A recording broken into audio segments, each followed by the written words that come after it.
ভাবতে পারেন নিউ ইয়র্কে একটি সাবওয়ে স্টেশন রয়েছে, যেটাকে অনেকেই বলে থাকেন লিটল ঢাকা, আবার কেউ কেউ বলেন লিটল দিল্লি। কেন? এখানে প্রতিদিন হাজার হাজার বাংলাদেশি আর ভারতীয় মিলেমিশে যাতায়াত করে। আশ্চর্য ব্যাপার হচ্ছে, এই স্টেশন ঘিরেই তৈরি হয়েছে নিউ ইয়র্কের সবচেয়ে বড় দক্ষিণ এশিয়ার কমিউনিটি হাব। আজকে কথা বলবো এই সাবওয়ে নিয়ে। জ্যাকসন হাইট সাবওয়ে স্টেশন, এখানকার চারপাশে 500রও বেশি দোকান, রেস্টুরেন্ট আর ব্যবসা রয়েছে, যেখানে কাজ করেন প্রবাসী ভারতীয় বাংলাদেশিরা।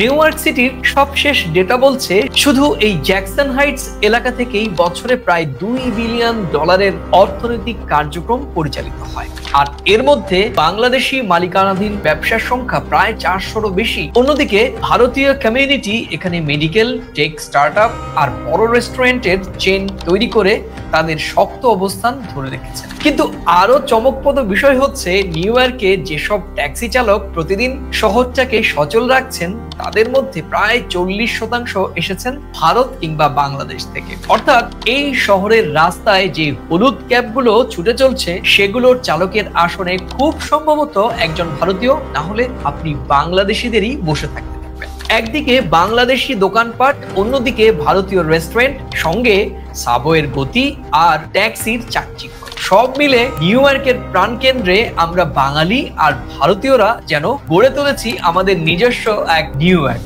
এটাই প্রবাসের শক্তি, যেখানে পরিশ্রম, সংস্কৃতি আর অর্থনীতি মিশে যায় একসঙ্গে। তাহলে পরের বার যখন নিউ ইয়র্কে যাবেন, জ্যাকসন হাইটস এর এই গল্পটা মনে পড়বে তো?